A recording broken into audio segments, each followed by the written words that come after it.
Peace must be our goal and our guide. And all that we strive for as a human family, dignity and hope, progress and prosperity, depends on peace. But peace depends on us.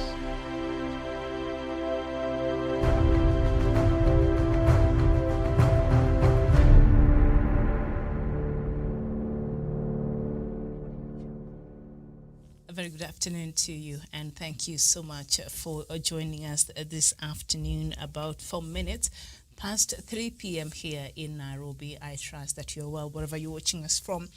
Good morning, good evening, depending on where you are tuned in today. My name is Miriam Mugutu, and I thank you and welcome. So here we get to look at the news-making headlines across the continent early in the morning. On our morning shows, we usually look at the news-making headlines across Kenya and also some topical, conversations about some countries across Africa on our, weekly shows there.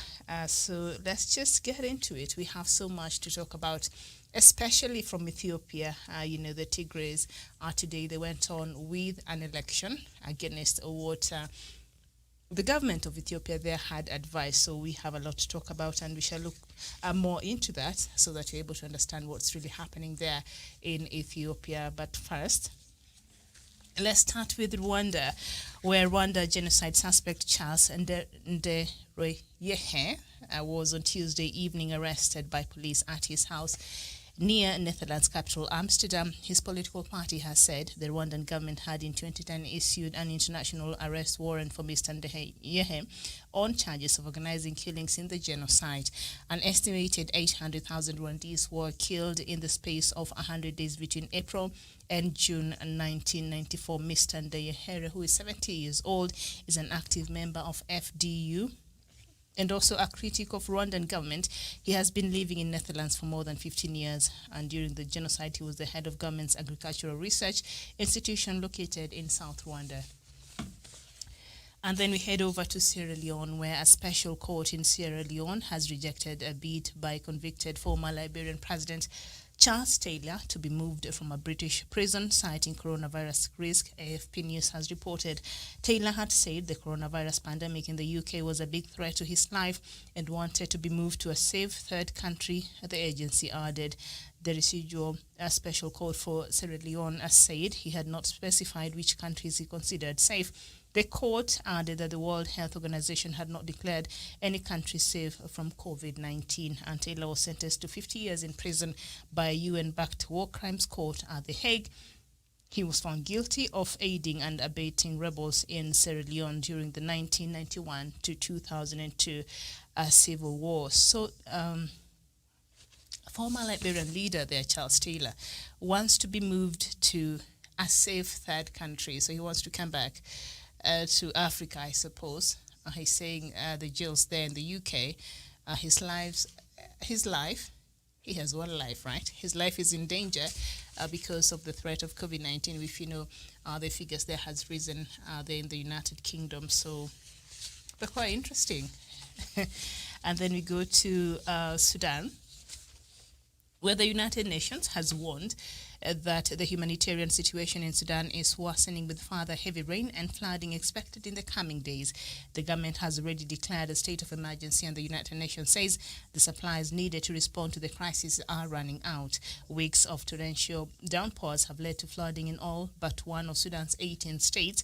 More than 500,000 people have already been affected and thousands have been displaced.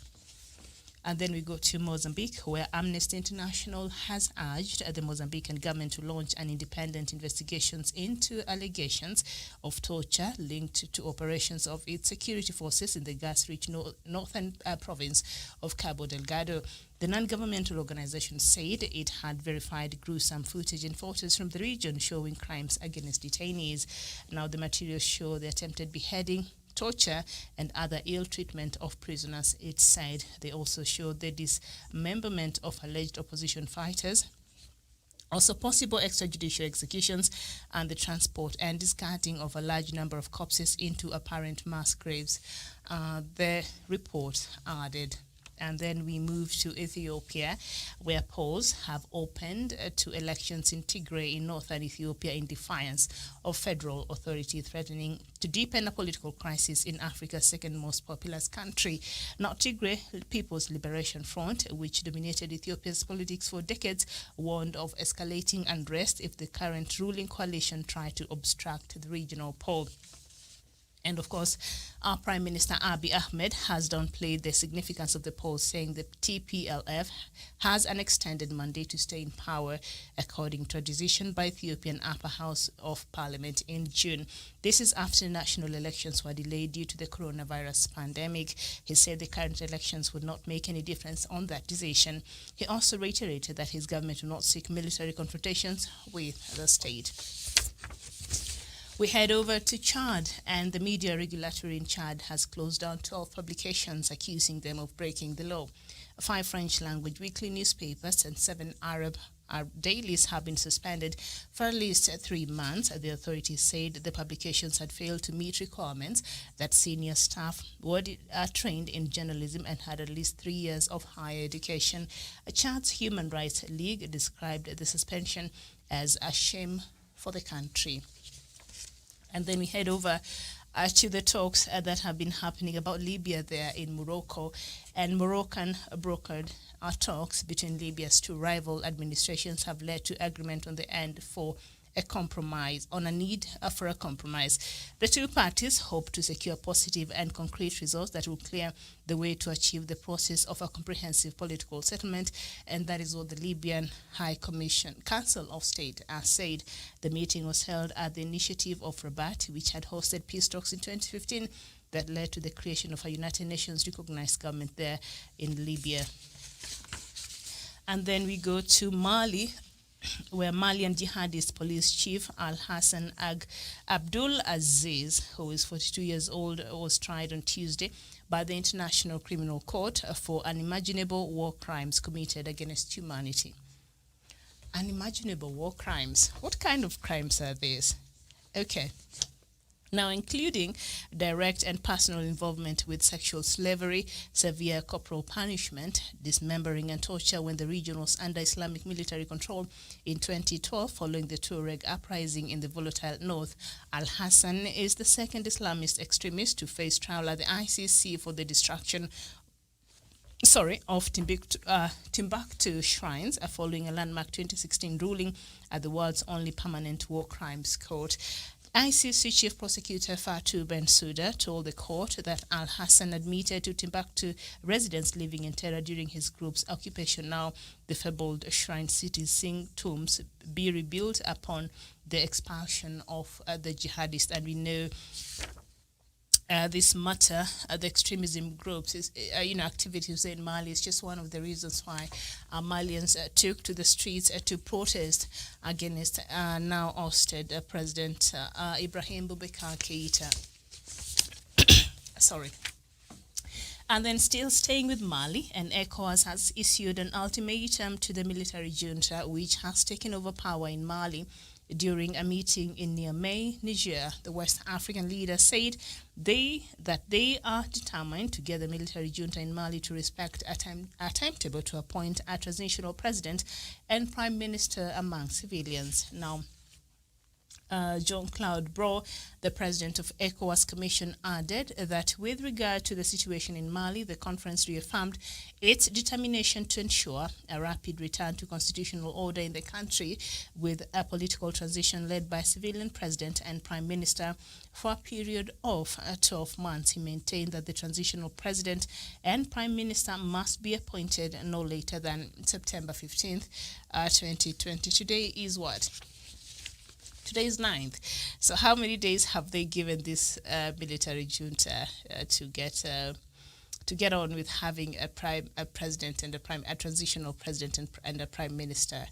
About what? 4 days, I guess, because September 15th is the deadline for them to get this. You think they will even honor what is happening there? ECOWAS.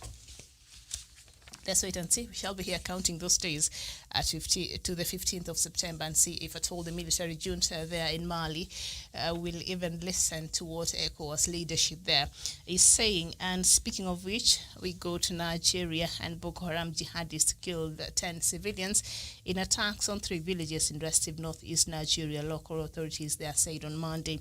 Babakura Kolo, the leader of the government-backed anti-jihadist militia, said the insurgents had carried out the assaults on Sunday. Kolo said they raided the village of Kumari, 40 kilometers from regional capital Maiduguri, last Sunday, killing 4 residents as they slept.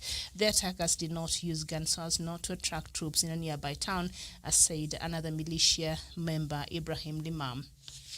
And of course, elsewhere, sources said jihadists burned 3 people alive and hacked a 4th to death in another village on the outskirts of Maiduguri, also on Sunday. And the insecurity there keeps going up and up. Boko Haram has continued. And yesterday we were having a very interesting conversation here, and we were looking at the issue of is it insurgency group, and perhaps Qatar has been accused of supporting some of these groups is allegations. All right, so another report that you are reading here that say that there are possibilities. Allegedly, Qatar is the one that is sometimes pay Boko Haram to kidnap, especially the Western citizens who are in West Africa or Nigeria in particular. Then after that, Qatar will come in and act as the mediator and also pay for these ransoms that Boko Haram usually ask. Remember, the kidnappings there in Nigeria have become very rampant. So apparently there's a story to explain all of this, but all these are allegations there that I don't know if Qatar has been able to respond to any of this, because I think this is very serious, allegations, and Qatar should tell us what's really happening and let us know if at all there's any truth as to these very damning allegations there. So you see the activities there of Boko Haram continuing there in Nigeria, and the Nigerian president, I'll tell you what he is saying, but has nothing to do with Boko Haram. But I'll tell you what President Buhari is saying in a moment. But first, let's go to Uganda, where in the light of the fast-growing COVID-19 incident, Ugandan Health Ministry has transformed part of Nambole National Stadium into an auxiliary hospital to cater for the rapidly increasing numbers. The Ministry of Health opened a treatment center situated in Wakiso Central, Ugandan province, about 15 kilometers east of Kampala, which is the capital city of Uganda. Now, the facility begins with a capacity of 1,500 beds as health officials continue to track the COVID-19 situation in the country.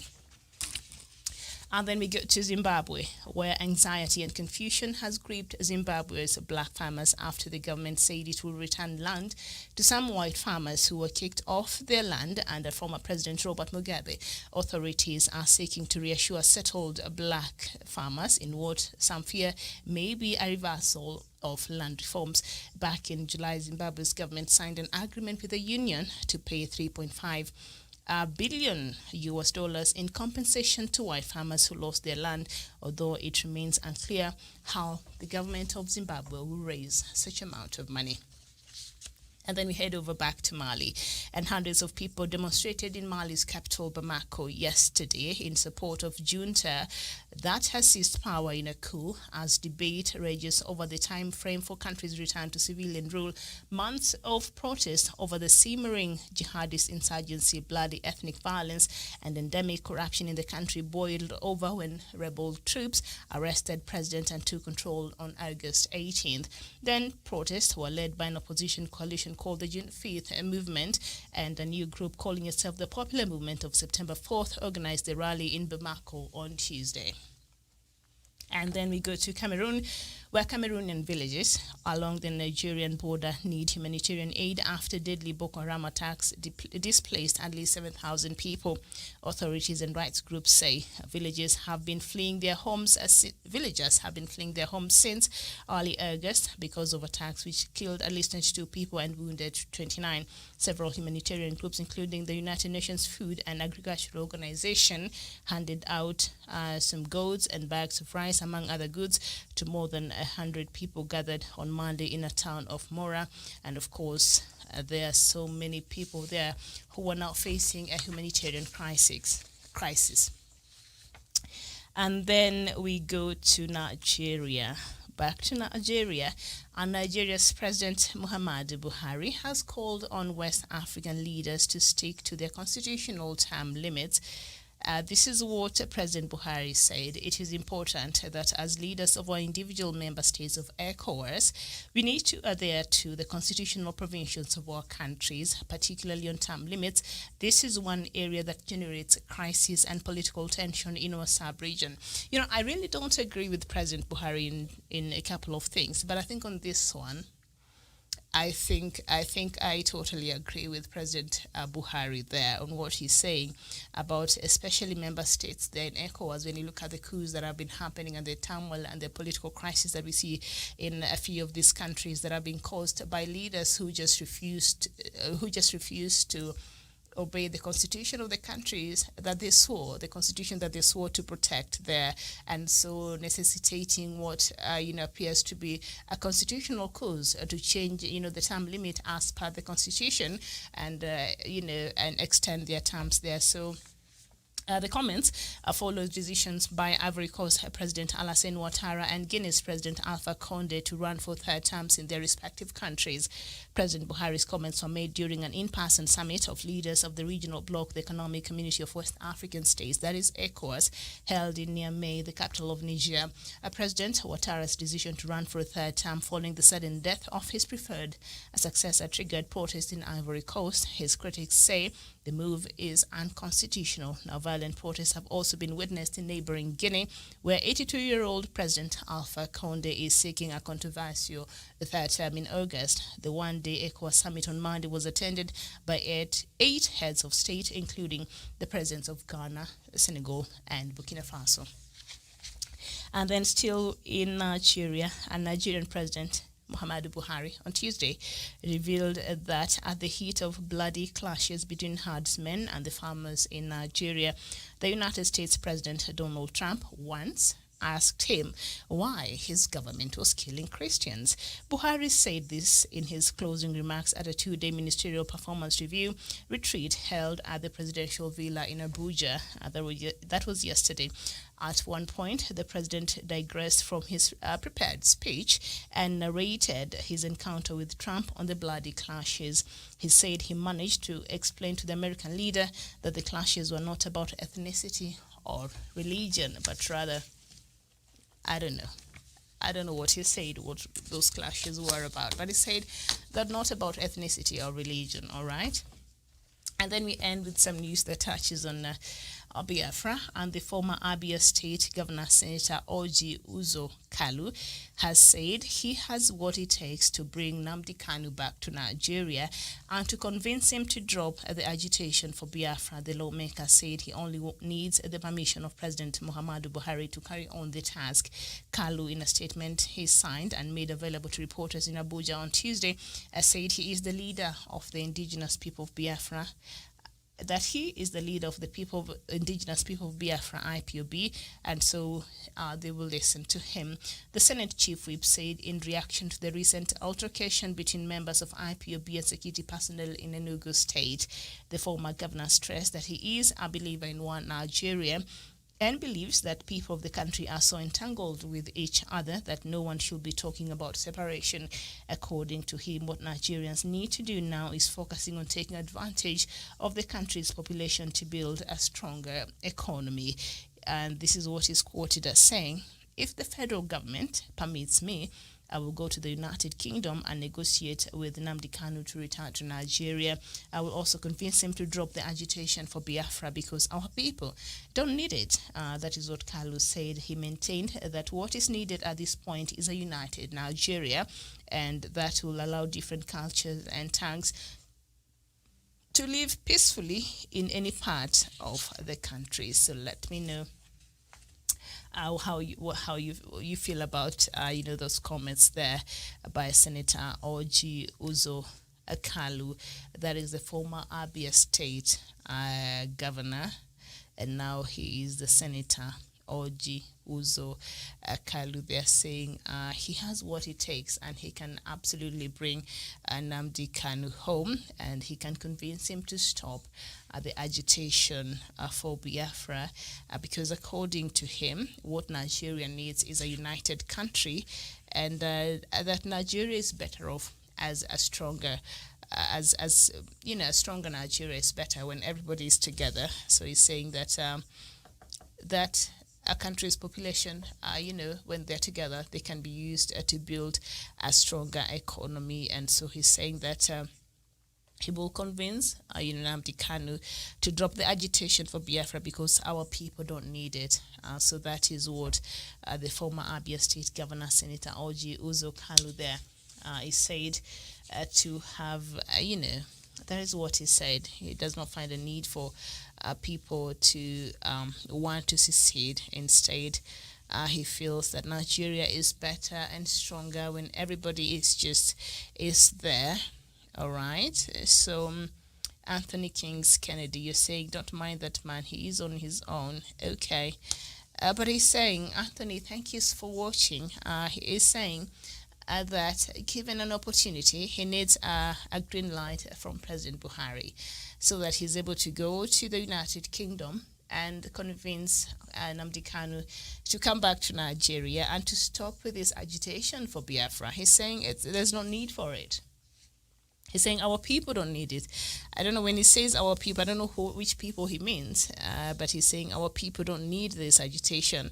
And he says he has the capacity to convince Kanu to drop his bid and the Biafra nation to drop their bid to agitate and want for secession there. Yep. So Kanu, in a statement he signed and made available to reporters in Abuja on Tuesday, said he is the leader. I didn't know. He's saying he is the leader of the indigenous people of Biafra, and he's saying IPOB will listen to him. I've never heard about his name. Okay, all right there. So he's saying what he's essentially saying is he's speaking on your behalf, and you're supposed to listen to what he's saying. And he's saying that Nnamdi Kanu, as much as what he's doing. Agitating for a secession there, but there's a possibility that he could convince him to drop this bid so that everybody is able to come together so that you can build a stronger Nigeria, because he feels Nigeria is much stronger and better when everybody is included there. Yes, so that is what he said yesterday. So what he is looking for is for President Buhari to allow him, to give him the go ahead, so that he can go there to the United Kingdom and convince Kanu to come back to Nigeria. Remember, Kanu could not even come back to Nigeria at the beginning of the year to bury his parents who died some times back last year. Towards the end of the year, who died first? Is it his mother and then his father followed, or it was the other way around? I can't remember, but both his parents died in a span of 2 weeks apart. I don't know if that is correct. And then, of course, the burial was delayed, and it was thought that perhaps there were possibilities that Kanu wanted to come back to Nigeria to bury his parents there. But of course, the government of Nigeria had said they're preparing for him. Should he even think about landing in Nigeria, they will arrest him. And so he could not come back. Can you imagine not being able to bury your parents? Can you imagine how that can be like for anybody? So, so now he's saying, I can convince Kanu to come back. this former Abia State Governor, Senator Orji Uzo Kalu. He said he has what it takes actually to go and bring Kanu back to Nigeria and to convince him to drop the agitation for Biafra there. And according to him, what Nigerians need to do now is focus on taking advantage of the country's population to build a stronger economy. So, we know Nigeria's population is 200 million plus, there. So it should Biafrans, leave and secede and go on and seek for their own, go and have a referendum and then go and have their own country, then that will remove a huge number of people from the outfit that is Nigeria. And Kalu is saying, come on now, we need the country's population. That is something that should work for us, and it should help us build a stronger economy there. So if the federal government permits me, I will go to the United Kingdom and negotiate with Nnamdi Kanu to return to Nigeria there. So there it is. That is the former Abia State Governor, Senator Orji Uzo Kalu. And he said also that he's the leader of IPOB, and so IPOB members should actually be able to listen and heed to what he's saying. Okay, but you seem to be not agreeing with what he's saying here, Henry Shalom Chike. You're saying the senator is a felon, just released from jail for looting his state, while Governor Nnamdi Kanu while he was a governor, because he used to be the governor, now he's a senator. So you're saying Nnamdi Kanu is responsible for bringing him out of jail recently. Oh, okay, I didn't know that. And Denise, you're saying he will soon return to Kuje, mad people everywhere. So Kuje is what, a mental hospital? So you think it's a mental case? Okay. All right, very well. So, but that is what he thinks. He thinks that there's no need for anybody to leave and go anywhere. You're better off just staying together. Well, as I said there earlier, please keep writing. I'll go through your comments just in a short bit. As I said there earlier, there are elections happening right now in the Tigray area, capital of Mekelle there in Ethiopia. And elections are to fill the 190 seats in the regional parliament are being held today. As you speak, the Tigray people are voting there against the Ethiopian federal government, announcing in March that all contests will be postponed until further notice. Now, this brazen move exemplifies the Tigrayan behavioral independence. And so the federal election officials said in June that election had no legal basis, and on Saturday the upper house of parliament ruled they were null and void. But they went ahead anyway to have the elections today. So in recent days, Abiy's office, who is the Prime Minister of Ethiopia, Abiy Ahmed, Abiy's office, of course, had instructed the Ethiopian Broadcasting Authority to call journalists working for foreign media outlets to pressure them not to cover the vote. And on Monday, intelligence agents barred several journalists from boarding a flight from Addis Ababa to Mekelle. Gilme Behe, the Tigray Independence Party leader, shared some words, and he said, so many people have started to question Ethiopia itself, and many in the intelligentsia, the youth, have started to agree with our analysis. At this moment, acceptance is beyond our expectation. All right. Keep writing to us. I'll read you, Anthony, keep writing, and Henry and all of you, keep writing. I will read your comments in a very short while, but let's look at what is happening there in Ethiopia today. Ethiopia, we know, is also a federal state, and there has been also some recent agitation. People want their own independence. Even the other time it was the Oromia people who were calling for, they're also looking for a referendum to vote, and to just have their own autonomy. And today, the Tigray region there went to an election against, what the federal government had instructed there because of the threat of COVID-19. All elections were postponed until further notice by the Tigray Independence Party. The Tigray region there decided to go to its election today. So let's just look at a few of the background story and understand what's really happening there and why they even defied the national government there. or rather the federal government led by Prime Minister Abiy Ahmed. He said at the beginning of the year, the veteran diplomat and former ambassador Wundimu Asanwe came out of retirement to head the newly formed Tigray Friendship Liaison Office, which allows Tigrayan officials to interact with foreign governments, chambers of commerce, and cultural bodies. And of course, following anti-government protests that replaced in 2013 a three-decade Tigray majority-led national governing coalition by now Prime Minister Abiy Ahmed, who, by the way, is not a Tigrayan, he is an Oromo. Ethnic tensions have been on the rise in the country, and the Tigrays have been the one leading the country for a very long time. The way now we see, like in Nigeria, what do you call them? President Buhari's ethnic group. Yes, so this has been the case here also in Tigray. And remember, the Oromos, they are the largest ethnic group there in Ethiopia, and Prime Minister Abiy Ahmed comes from the Oromo community.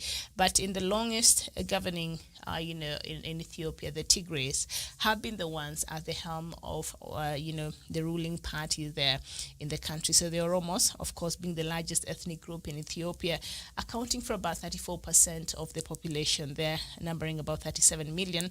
They are predominantly concentrated in the Oromia region in central Ethiopia, the largest region in the country by both population and area.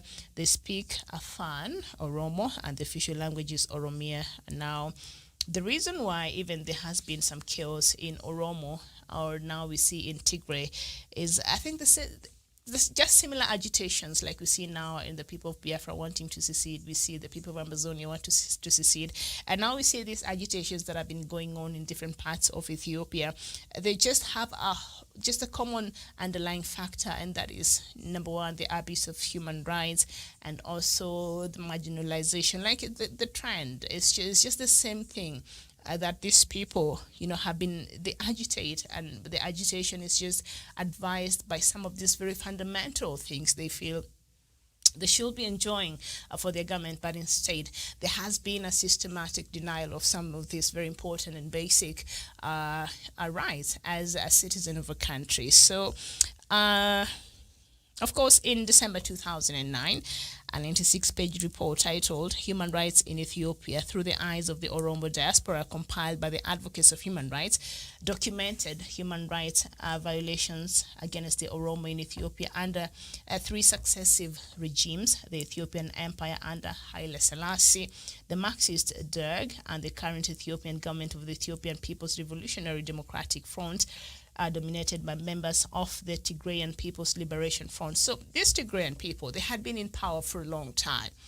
But now after another person out of their ethnic group came and became the prime minister, Abiy Ahmed, they now started agitating. They don't want now to be led by other people. So they started agitating to want to have their own autonomy here. So, and which was accused to have arrested approximately 20,000 suspected OLF, that is the Oromo Liberation Front, the Tigrayan, when they were in power.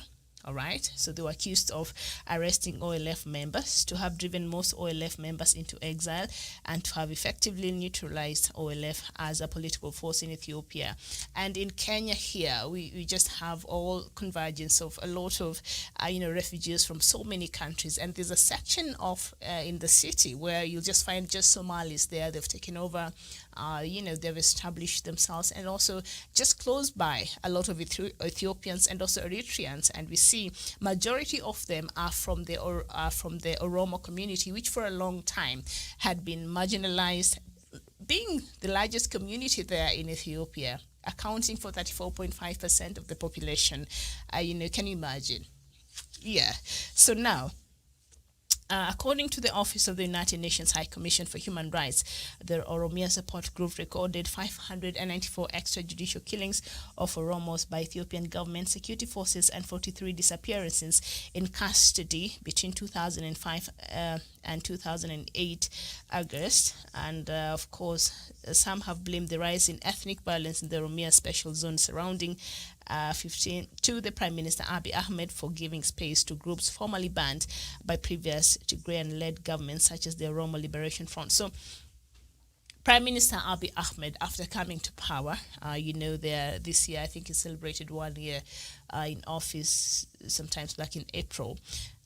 So he tried to open up some of these spaces that had been infringed on by previous, governments, and I think that has not worked very well for him. So, being that he's from the Oromo community, he was just trying to perhaps, from his own perspective, just right some of these wrongs that has been meted on his own people. So he tried to encourage a bit of democracy. He tried to allow some of these, groups that have been burnt, but everything seems to be boomeranging on his face, and it's not perhaps working very well as maybe he had thought it could there. So today, the Tigray region there goes to its election, and that is against what the government of Ethiopia, the federal government of Ethiopia, had advised there. They decided us as a region, we shall go and have our votes today, and so they went there to vote today to elect their regional parliament there. All right. So this is also now another part of, in Africa that it seeks to, for autonomy, the same things, but perhaps in just different ways compared to the Biafra agitation and also the people of Ambazonia there. So thank you so much for watching. Let me just read perhaps two of comments here, and then I'll go. Okay, Anthony King's Candy, you're saying we are not upset that he lied to us before. We are upset that from now on we can't believe him anymore. So are you confirming to me what he said there? What this person said, the former Abia State Governor, Senator Orji Uzo Kalu, he used to be the governor, now he's a senator, and you're saying he went to jail, he came back. He said he is the leader of he's the leader of IPOB, he says he's the leader of IPOB, and should he be given an opportunity, he is the best person to go and convince Nnamdi Kanu to just drop his bid for secession and instead join the greater Nigeria in building a stronger Nigeria so that everybody could just be served there and your needs could be met very well there in Nigeria, as opposed to wanting for a referendum that finally allow you to secede. Is saying that is just a bad idea. He thinks staying in Nigeria will be best for the people. I don't know which people he's talking about, because from what I'm reading here, you're not very keen to do that. So when you're saying he lied to you before, so that means, was he part of the IPOB or the secession movement, or what is it? And if Ifeanyi Abazo, you're saying Orji Uzo Kalu is not a Biafran. Okay. All right. Emi Okoye, a very good morning to you. Is it good morning there? Okay. Yeah. I think, are you in Europe?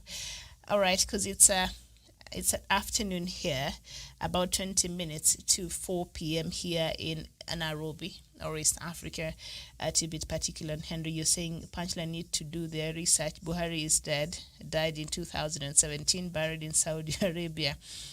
Okay. Emi Okoye, Biafra, greetings to you from Germany. All right, thank you so much. I think that I'll go do my research and find out when this Buhari died. But from where we sit right now. Oh, by the way, did you hear, I think a news I read there earlier, where Buhari, I think, was giving, here it is, Buhari yesterday, that happened yesterday, Nigerian President Muhammadu Buhari on Tuesday revealed that at the heat of the bloody clashes between herdsmen and farmers in Nigeria, the United States President Donald Trump once asked him why he was killing Christians. So, Trump as he is, and he's been very vocal on a couple of things that are happening here in the continent, and sometimes he just gets all his facts wrong. And so he just went straight to President Buhari's face and he said, why are you killing Christians? We hear that you're killing Christians. Why are you doing that? And Buhari said his administration is not killing Christians, but instead he said the clashes are not about ethnicity or religion there, and I don't know. So maybe we're based on other factors there, and maybe these are just criminal activities. But he said President Trump once confronted him as to why his administration was targeting Christians over the killings, and we've read this news over and over again in the media. When the herdsmen attack certain areas there in Nigeria, but he said no. And also something else that President Buhari said, I don't agree with him in a number of things, but on this one, I think he pointed out what we've been wanting as some leaders, especially there in ECOWAS, to point out. So yesterday, I think during it was not a virtual meeting. They're all in Niamey when they went to discuss the future and I think the current situation there on Mali.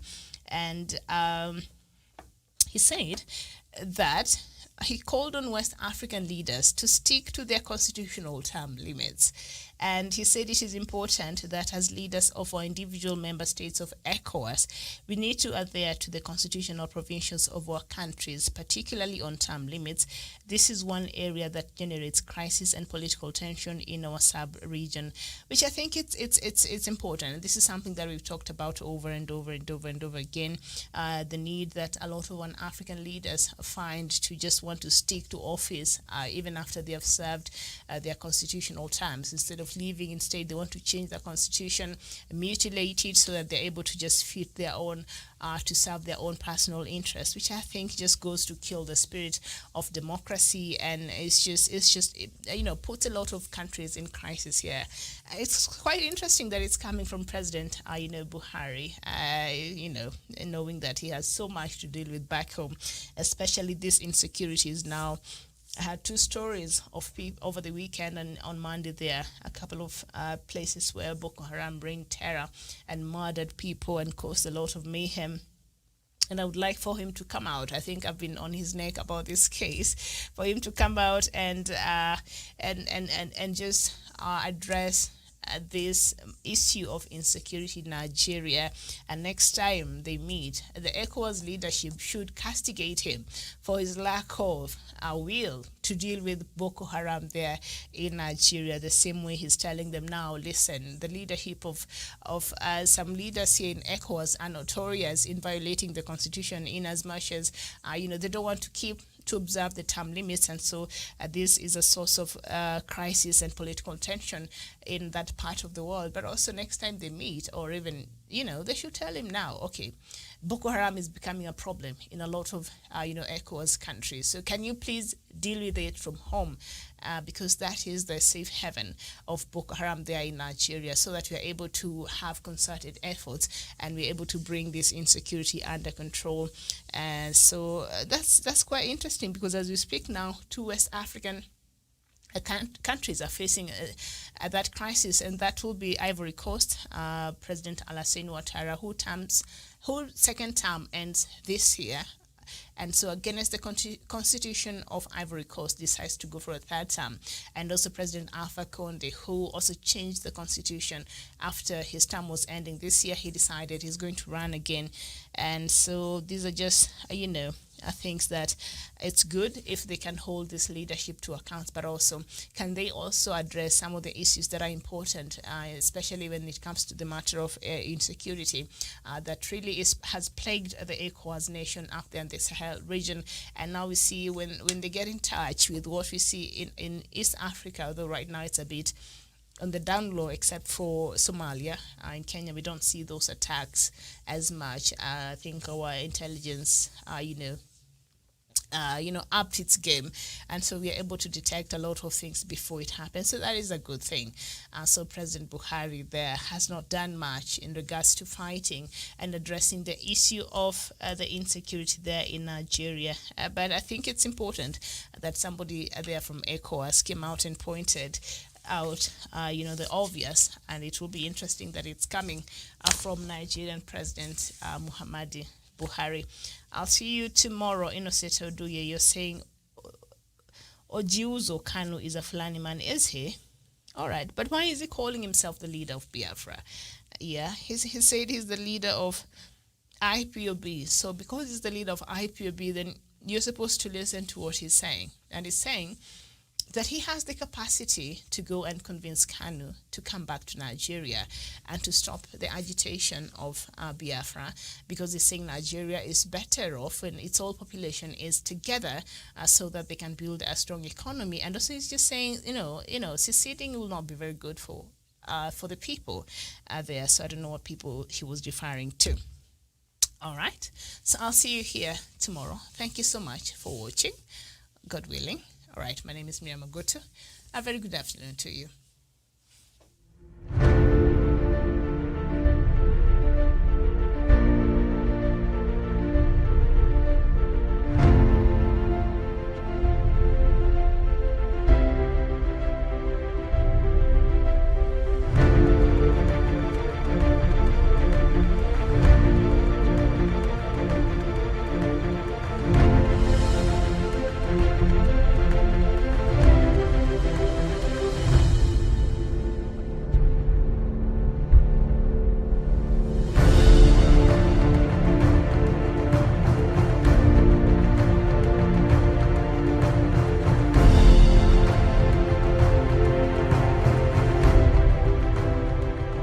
Peace must be our goal and our guide. And all that we strive for as a human family, dignity and hope, progress and prosperity, depends on peace. But peace depends on us.